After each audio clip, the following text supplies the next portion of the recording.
Narito ang mga pinakamainit na balita ngayong tanghali.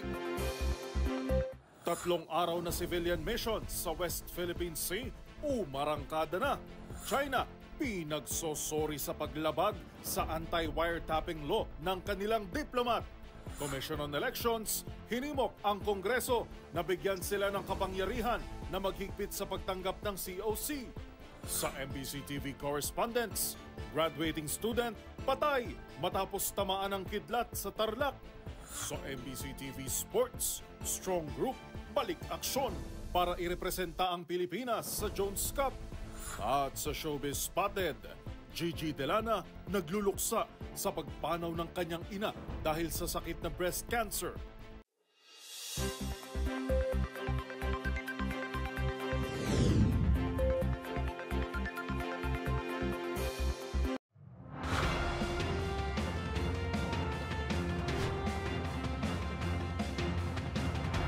Bawat balita, makabuluhan.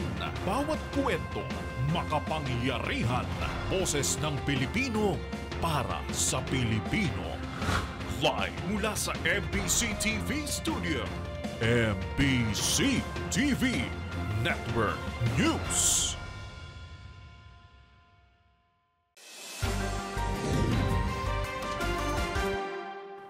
Pilipinas, una sa ating mga balita. Nananatiling positibo ang mga mangingisda sa kabila ng napaulat na nagpadala ng malaking puwersa ang China kasabay ng civilian mission sa Baho de Masinloc. Ayon kay Nards, isa sa mga lider ng mangingisda, bagamat nangangamba at may takot, immune na umano sila sa laging panghaharas ng China.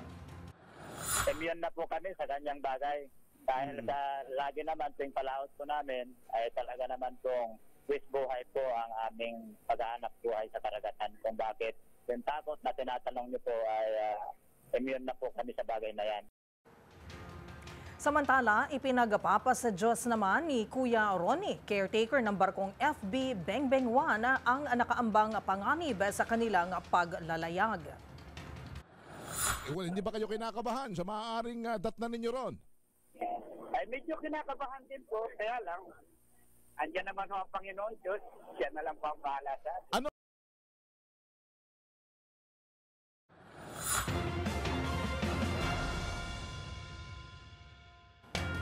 Samantala, dapat humingi ng tawad ang China dahil sa paglabag nito sa anti-wiretapping law ng kanilang diplomat.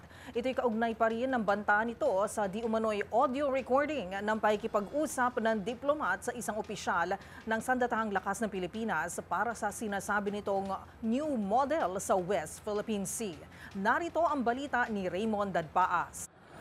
Nararapat lamang na humingi ng paumanhin ang China sa paglabag sa batas ng kanilang diplomat sa Maynila sa paipag-usap sa isang opisyal ng Armed Forces of the Philippines na sinasabing may audio recording. Ito ay sa oras na mapatunayan ang paglabag sa anti-wiretapping law ng kanilang Chinese diplomat sa Maynila. Ayon kay Senador Francis Tolentino, hindi lang paglabag sa anti-wiretapping law, kundi maaari ding makaapekto sa diplomatic relations ang dalawang bansa ang ginawa ng Chinese diplomat. Naniniwala ang senador na ito ay dapat imbestigahan ng Senado, kaya't inihain ng Senate Resolution 1023 na na-refer na sa Senate Committee on Defense and Security na pinamumuno ni Senador Jingo Estrada. Noong May 7, 2024 ay nagbanta ang Chinese Embassy na ilalabas ang audio recording at transcript ng umano'y usapan ng Chinese diplomat at ni Vice Admiral Alberto Carlos na siyang hepe ng AFP Western Command. Napag-usapan ng umano'y new model kung paano gawin ang resupply mission sa BRP Sierra Madre sa Ayungin Shoal. Sabi ng senador, maliban sa paglabag sa batas ng Pilipinas ay labag din ang ginawa ng Chinese diplomat sa Vienna Convention on Diplomatic Relations dahil dapat alam ng mga Chinese officials na may umiiral na tamang channel at protocol sa pag-uusap tungkol sa West Philippine Sea. Sabi ni Tolentino, kabilang sa alternatibong maaring gawin ng gobyerno ay i-recall ang ating ambassador sa China at ideklara bilang persona non grata ang nasabing Chinese diplomat. Para sa MBC TV Network News, ito si Raymond Dadpaas, sama-sama tayo Pilipino. Hinimok naman ng Commission on Elections o COMELEC ang Kongreso na bigyan sila ng kapangyarihan para maghigpit sa pagtanggap ng Certificate of Candidacy o COC para sa darating na 2025 midterm elections. Paliwanag ni COMELEC Chairman George Erwin Garcia, limitado lang sa pagtanggap ng aplikasyon ang sakop ng kanilang trabaho. Ito'y kahit pa may posibilidad na hindi totoo o kumpleto ang kanilang requirements na isinumite sa kanila. Ang mga detalye tutukan sa report ni Boy Gonzales. Hinikayat ni COMELEC Chairman na George Erwin Garcia ang Kongreso na magpasa ng batas para bigyan sila ng kapangyarihan na huwag tanggapin ang isang maghahain ng Certificate of Candidacy kung hindi makapagpasa ng kinakailangang dokumento tulad ng birth certificate. Ayon kay Garcia, sa kasalukuyan, ang trabaho nila ay tumanggap lamang ng COC ng nais tumakbo sa halalan kahit pa walang katiyakan kung totoo ang mga inilagay nila. Sa ilalim niya ng nabanggit na proseso, inire-require lamang ng COMELEC ang mga nais kumandidato na mag-ain ng COC na nasa ilalim ng batas. Basta't ang mga magpapasa ng COC ay mga Filipino citizen, habang pagdating sa local election ay maaaring mga foreign national na naging naturalized Filipino citizen. Sinabi ni Garcia na mga nagpasa ng COC ay nababaliwala lamang kung may maghahain ng disqualification o cancellation o pagkandidacy mula sa isang registered voter. Ang pahayag ni Garcia kasunod ng ginagawang pagdinig sa isyu ng citizenship ni Banban Tarlac Mayor Alice Guo na naugnay sa operasyon ng Pogo sa kanilang bayan. Pero sinabi ni Garcia na kung anuman ang magiging desisyon ng Kongreso ay susundin nila at kanilang ipapatupad. Para sa MBC TV Network News, ito si Boy Gonzales. Sama-sama tayo, Pilipino.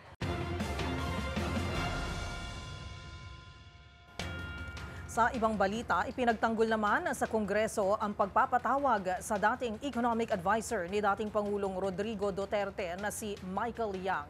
Paliwanag ng isang kongresista, ang pagdinig ay walang anumang kaugnayan sa dating Pangulo kundi sa nasabat na milyong-milyong halaga ng shabu sa Pampanga. Magbabalita si Kyle Bulyas. Nilinaw ni Congressman Robert Ace Barbers na walang kinalaman kay dating Pangulong Rodrigo Duterte ang pagpapatawag sa Kamara sa dati nitong economic advisor na si Michael Yang. Kaugnay ito ng nasabat na toneto niladang shabu sa isang warehouse sa Mexico, Pampanga noong buwan ng Setyembre taong 2023. Sa panayam ng DZRH, nilinaw ni Barbers na siyang chairman ng House Committee on Dangerous Drugs na ang pagpapatawag kay Yang ay para mabigyan lamang ng linaw ang pagkakasangkot umano nito sa nadiskubring 3.6 billion pesos na halaga ng shabu sa Pampanga. Hindi ho para, again, no, hindi ho para witch hunting. Wala ho kaming pakialam sa politika rito. Ang amin ho dito ay magkaroon ho ng liwanag itong inimbestigahan namin tungkol sa illegal drugs. Kasi hindi biro ito. This is 3.6 billion worth ng shabu. Mababatid na ang warehouse kung saan nakita ang mga illegal na droga ay pagmamay-ari ng Empire 999, kung saan ang mga incorporator na nakarehistro sa Security and Exchange Commissions ay pawang mga pangalan ng Chinese. Kasama sa mga lumutang na pangalan ng isang Willie Ong, A.D. Yang at isang Lincoln Ong na ayon naman kay Congressman Dan Fernandez ay naging interpreter din ni Michael Yang sa hearing noon ng Senado sa issue naman ng Pharmaly.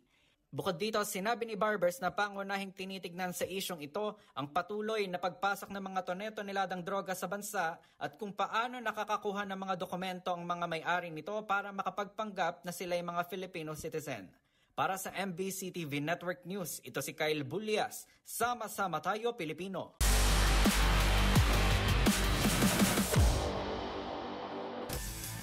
Sa mundo ng basketball, magbabalik aksyon ng Strong Group Athletics para irepresenta ang Pilipinas sa paparating na William Jones Cup sa Hulyo. Bagamat wala pang inanunsyong lineup ng players, kumpiyansa ang head coach nito na si Charles Chu na bubuo sila ng team na muling mauuwi ang championship sa ating bansa. Ang buong detalye tutukan sa report na ito. Muling irerepresenta ng Strong Group Athletics ang Pilipinas. At sa pagkakataong ito, sasabak ang team sa 43rd William Jones Cup na gaganapin mula July 13 hanggang 21 sa Taipei, Taiwan. Matatanda ang nakuha ng SGA ang silver medal sa nagdaang Dubai International Basketball Tournament na pinangunahan ng kasalukuyang head coach pa rin ito na si Charles Chu. Kasalukuyan pang binubuo ang line-up para sa mga player na posibleng isabak sa tournament. Pero pagsisiguro ni Chu, bubuo ito ng team na tiyak maipapanalo ang laban at nagpahayag ng pag-asang muling makuha ng Pilipinas ang championship sa Jones Cup. Sa Dubai Tournament, kabilang sa mga naglaro para sa bansa ay ang former NBA star na si Dwight Howard, UAAP Season 86 MVP Kevin Kiambao, Jordan Heading, Justin Baltasar at Andre Blatch. Samantala sa nakaraang Jones Cup, Rain or Shine Elasto Painters kasama si Ange Kwame ang sumubok na ibalik sa Pilipinas ang championship, ngunit tinapos nila ito at 5th place.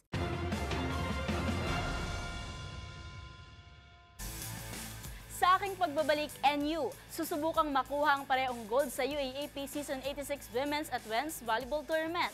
Para sa detalye, tutok lang sa MBC TV Network News.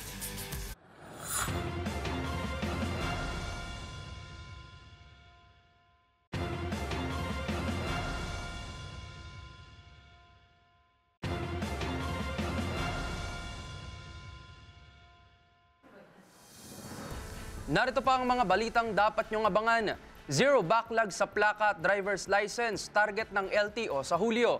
Panguhuli sa mga PUV na hindi pa nagpa-consolidate, sisimula na ng LTFRB. Sa MBC TV Sports, NU, susubukang makuha ang parehong gold sa UAAP Season 86 Women's at Men's Volleyball Tournament. At sa Showbiz Spotted, Gigi Delana, nagluluksa sa pagpanaw ng kaniyang ina dahil sa sakit na breast cancer. Lahat ng yan sa pagbabalik ng MBC TV Network News.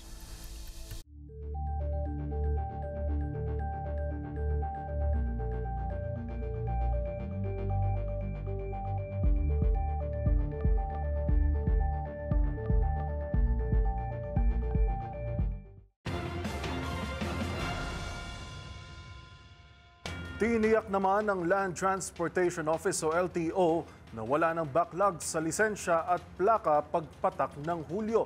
Ayon kay LTO Chief Attorney Vigor Mendoza, nakipagpulong siya kay Pangulong Bongbong Marcos at sinigurong hindi nakukulangin ang supply sa buong taon. Sinabi ni Mendoza, nakapag-bid out ang Transportation Department ng 9.7 million plastic cards para sa driver's license. Hinimok ng opisyal ang mga motorista na mayroong hawak na papel na magpunta sa LTO para kunin ang kanilang license cards.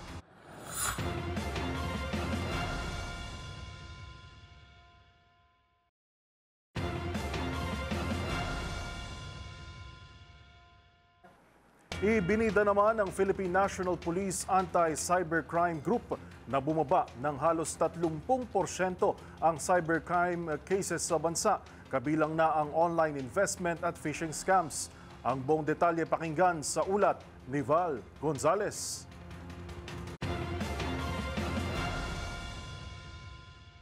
Batay sa report ng PNP Anti-Cybercrime Group ay bumaba ng kabuang 29.9% ang mga naitatalang kaso ng cybercrime sa bansa. Ayon kay PNP ACG Acting Director Police Brigadier General Ronnie Francis Carriaga, ito ay base sa datos mula Enero 1 hanggang Mayo 9 ng taong kasalukuyan. Sa record ng PNP ACG, nasa 6,151 mga reklamo ang naitala sa nabanggit na panahon kumpara sa 8,775 reklamo noong nakarang taon. Ang mga cybercrime na may pinakamalaking ibinaba ay ang online selling scam, investment scam at phishing scam. Sabi ni Brigadier General Carriaga na ang pagbaba ay nagpapakita ng progreso sa pagtugon ng pambansang pulisya sa mga digital threat at sa pagpapatupad ng cybersecurity measures ng mga negosyo at pamahalaan. Ipinakikita rin aniya nito ang kahalagaan ng patuloy na kolaborasyon, kooperasyon at pagiging alerto ng lahat ng sektor ng lipunan laban sa banta ng mga krimen na nagmumula sa online. Para sa MBC TV Network News, ako naman Val Gonzalez, sama-sama tayo Pilipino.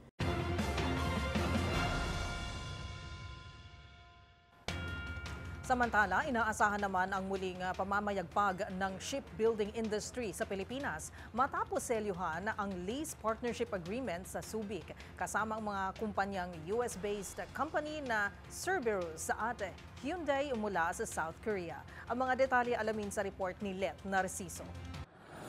Positibo si Pangulong Ferdinand Marcos Jr. sa pagbabalik ng glory days ng shipbuilding sa Pilipinas. Kasunod ito ng pamumuhunan ng Cerberus ng Amerika at HD Hyundai ng South Korea sa Subic. Sa announcement ng partnership ng dalawang kumpanya sa Malacanang, sinabi ng Pangulo na ang investment na ito ay magbubukas ng maraming oportunidad para sa mga Pilipino at para sa bansa. Not only would it generate thousands of jobs, but also enable the transfer of critical skills and improve the Philippines' position in the global market. The Philippines is also quite excited to see the realization of Cerberus's plans, including its interest in microelectronics, semiconductors, and critical metals. Napag-alamang nabili ng Cerberus ang Aguila Subic Shipyard noong 2022 matapos ma-bankrupt ang Hanjin. Ang HD Hyundai naman ay kilalang largest producer ng mga barko sa buong mundo. Inaasahang palalakasin rin ng partnership ng dalawang kumpanya ang industrial, commercial at iba pang economic activities sa Subic Freeport. Para sa MBC TV Network News, ito si Let Narciso, Sama-sama Tayo Pilipino.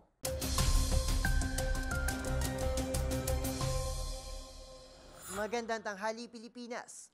Para sa ating weather update ngayong Payday Wednesday, May 15, 2024. Muling nagbabalik ang shear line o ang banggaan ng mainit at malamig na hangin sa eastern section ng Northern Luzon. Inaasahang magdadala ito ng mataas na tsansa ng mga pag-ulan na may pagkulog at pagkidlat sa bahagi ng Cagayan Valley, Cordillera at probinsya ng Aurora. Habang easterlies pa rin ang umiira sa nalalabing bahagi ng ating bansa.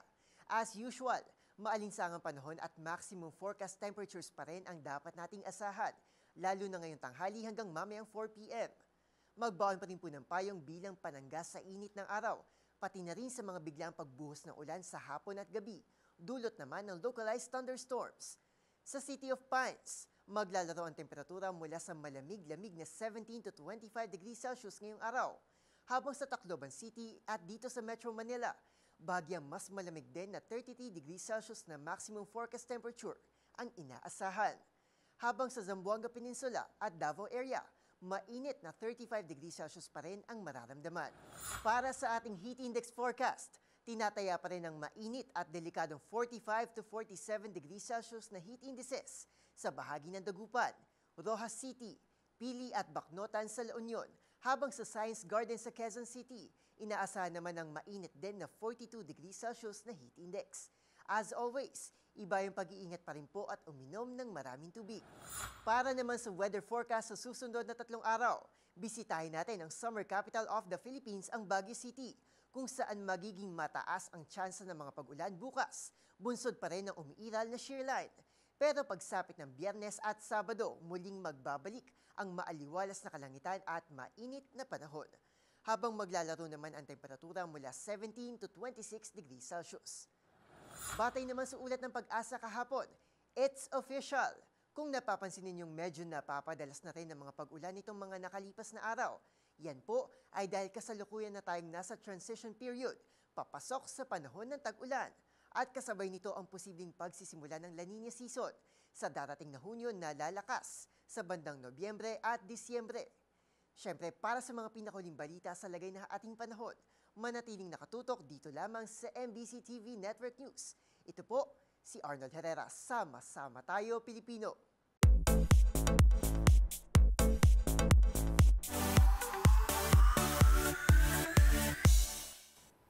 Ilang araw matapos ang Mother's Day, isang malungkot na balita ang ibinahagi ng singer na si Gigi Delana. Ang kanyang ina, binawian ng buhay matapos ang pakikipaglaban sa sakit na breast cancer. Narito ang aking report. Nagluluksa ang singer na si Gigi Delana sa pagpanaw ng kanyang ina nitong Martes ng gabi. Ito ang kinumpirma ng mga awit sa kanyang social media accounts kalakip ang ilang kuhang larawan kasama ang kanyang mama na binawian ng buhay matapos ang pakikipaglaban sa sakit na stage 4 breast cancer. Mensahe ng pagmamahal at pahinga ka na ang ipinaabot ni Gigi para sa kanyang yumaong ina, habang lubos din ang pasalamat nito sa lahat ng mga nagdasal para sa kanyang mama. Una rito sa gitna ng kanyang pagtatanghal abroad na bahagi ng kanilang Rated Gigi World Tour ng kanyang mga kabanda, dasal ang hiling ni Gigi sa audience para sa kanyang inang nakaratay sa ICU noong mga oras na iyon. If you have seen my stories, meron dong prayer. If you want to pray for my mom, you can pray for her if you want. She's fighting for her life now, and I don't know if pag-uwi ko, andun pa siya. But I really wish she will be there. I really want to hug her and kiss her. Because hindi nyo alam kung kailan mawawala yung taong mahalaga sa'yo. So spend the time. Kung matatandaan, noong nakaraang taon, ibinahagi ng 28-year-old singer ang malalim na dahilan sa kanyang pagpapaikli ng buhok. Ito anyay bilang pakikiisa sa laban ng kanyang ina na nalalagas ang buhok dahil sa epekto ng chemotherapy. Unang nakilala si Gigi nang sumali ito sa isang singing competition sa Kapamilya Network taong 2016. Ilan sa song covers ng The Gigi Vibes Band na tumabo na ng milyong-milyong views ay ang Through the Fire, Bakit Nga Ba Mahal Kita at Araw-Gabi.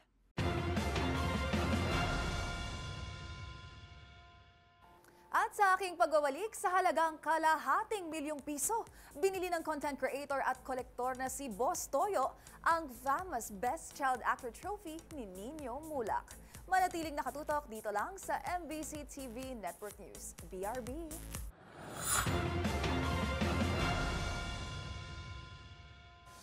Narito pa ang mga balitang dapat nyong abangan. Senado kinalampag sa agarang pagpasa sa amyenda sa Rice Tarification Law. Sa MBC TV correspondents, graduating student patay matapos tamaan ng kidlat sa Tarlac. Sa experts' opinion, benepisyo ng pag-inom ng mainit at malamig na tubig, alamin. Sa MBC TV Sports, NU susubukang makuha ang parehong gold sa UAAP Season 86 Women's at Men's Volleyball Tournament. At sa Showbiz Spotted, famous Best Child Actor Trophy ni Nino Mulak, binili sa halagang ₱250,000. Lahat ng yan sa pagbabalik ng MBC TV Network News.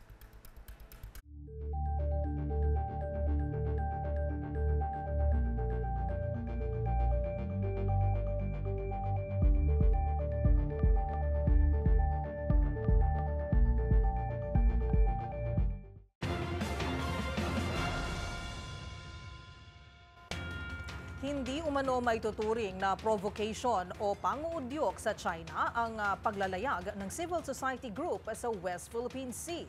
Ang paliwanag ni Commodore J. Tarella, alamin sa live report ni Val Gonzalez. Val. Go ahead, Val.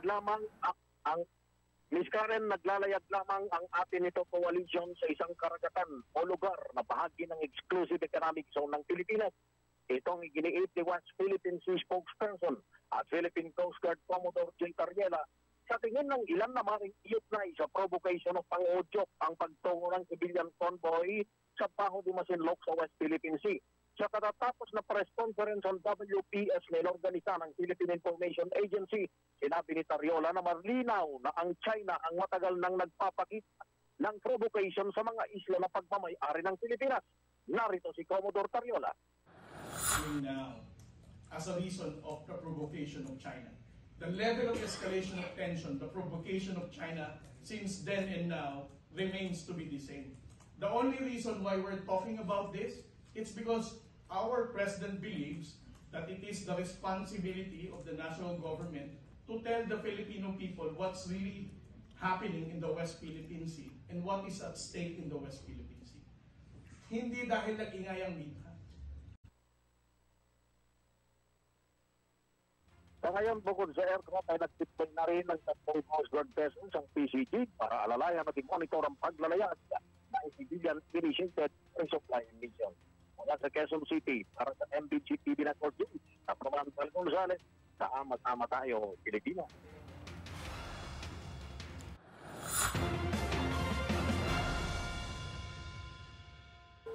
Kinalampag naman ng Kamara ang Senado na agad pagtibayin ang panukalang amyenda sa Rice Tarification Law.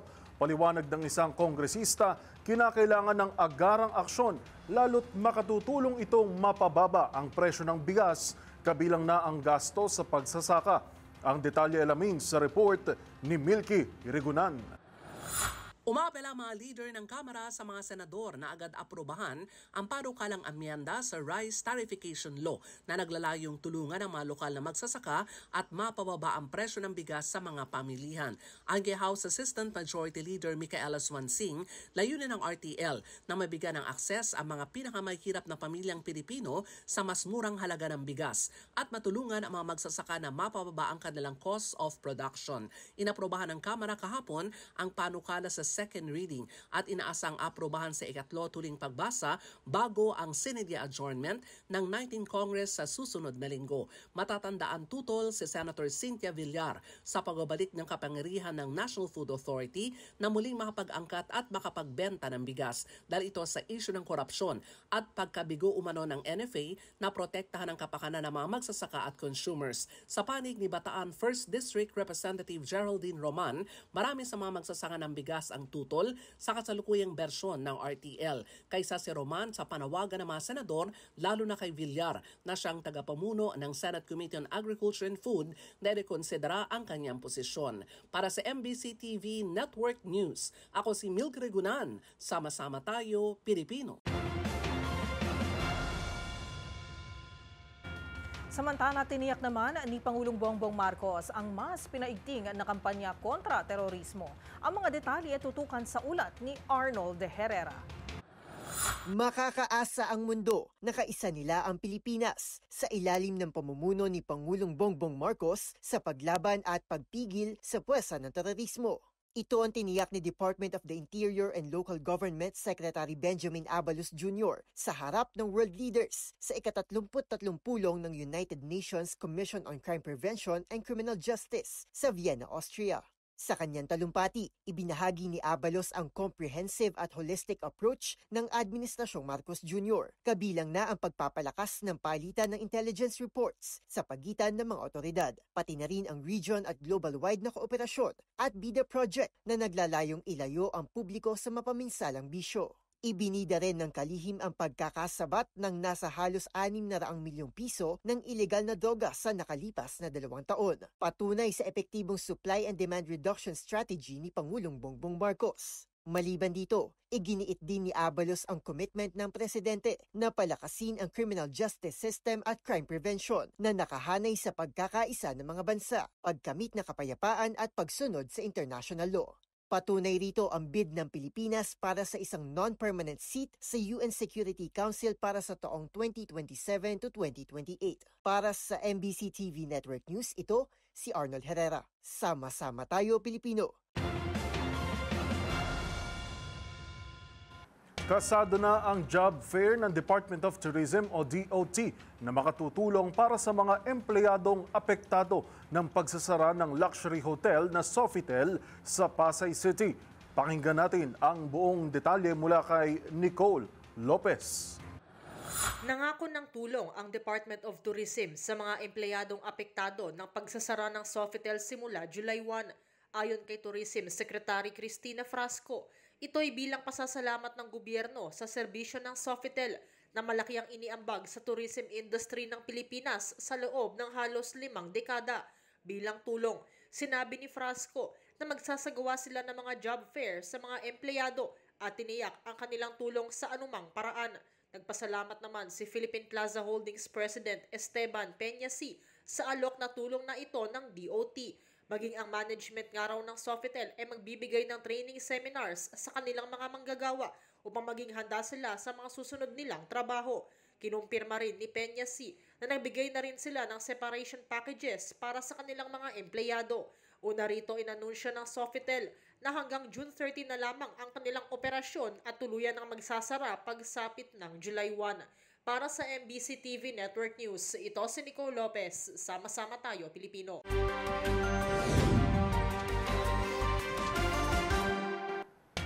Nasawi ang isang graduating student sa Tarlac matapos tamaan ng kidlat. Yan at ang iba pang rumarapidong balita mula sa probinsya, hatid ng iba't ibang istasyon sa ilalim ng MBC Media Group.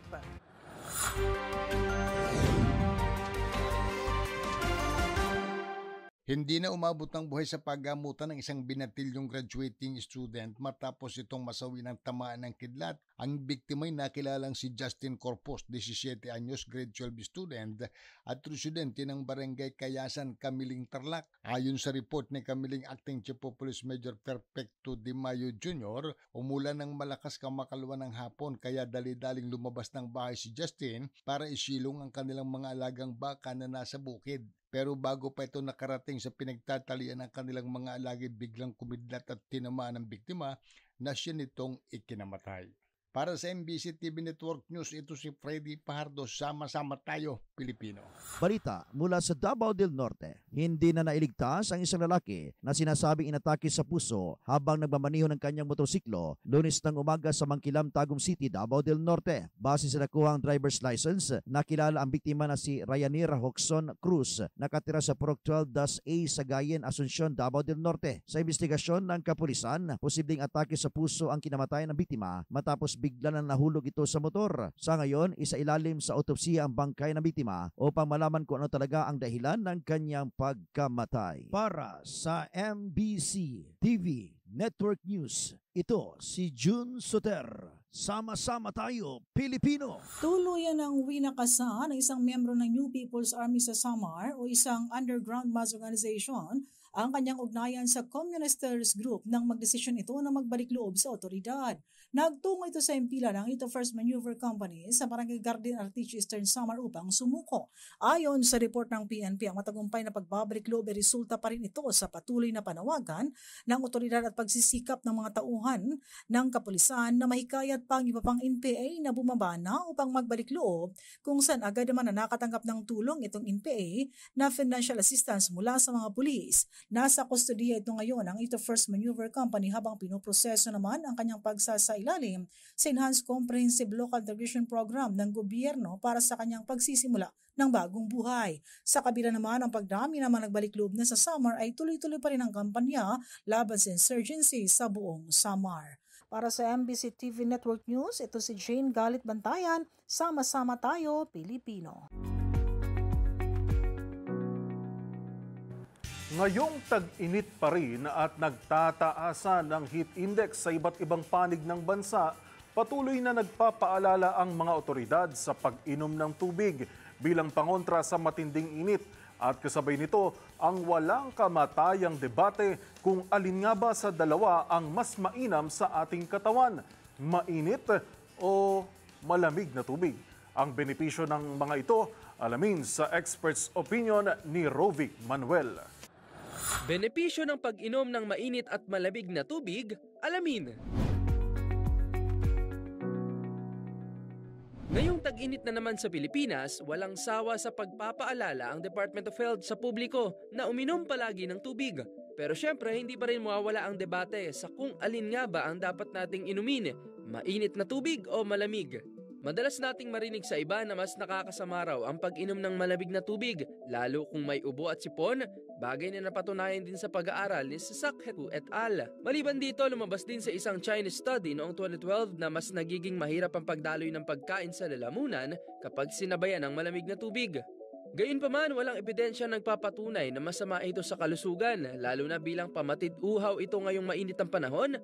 Sa katunayan, mainam rin ito para pigilang mag-overheat at tulungang mag-cool down ng ating katawan tuwing nag-eehersisyo o tuwing mainit ang panahon.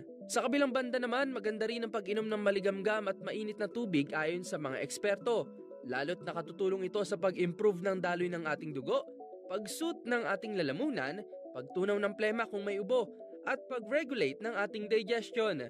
Napakahalaga ng papel ng tubig sa ating mga katawan, mula sa pag-regulate ng temperatura, paglilinis ng toxins, hanggang sa pagdaloy ng hangin, dugo at nutrisyon sa ating katawan. Kaya naman alinman ang gusto mo, mainit, maligamgam, malamig o nagyayelong tubig man yan. Ang paalala pa rin ng mga doktor at eksperto, piliin mo kung alin ang swak sa iyong kondisyon at kung alin ang makatutulong sa iyo na maabot ang 2 litro ng tubig pa rin na kinakailangan ng iyong katawan para maging hydrated.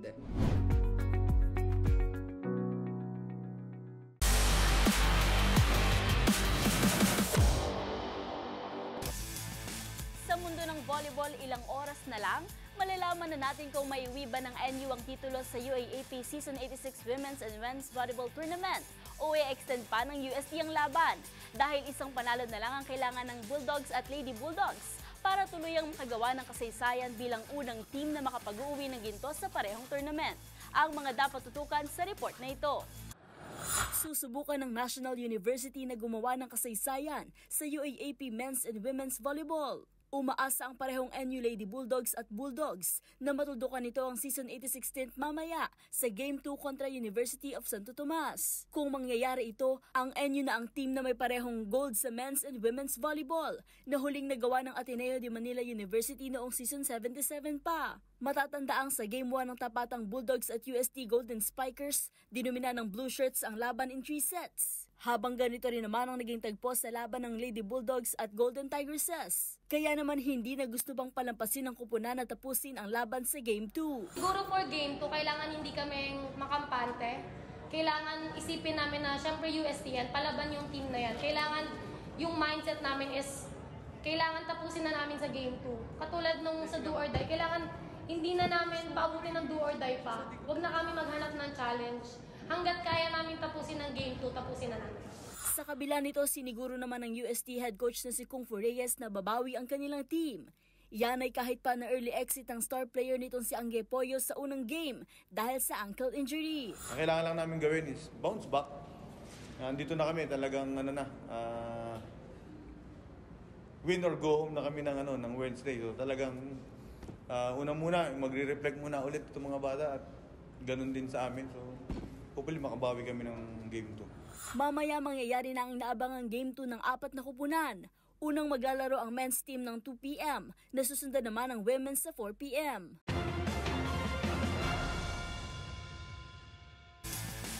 At yan ang mga latest updates sa mundo ng sports. Para sa MBC TV Network News, ito si Mili Borja, sama-sama tayo, Pilipino.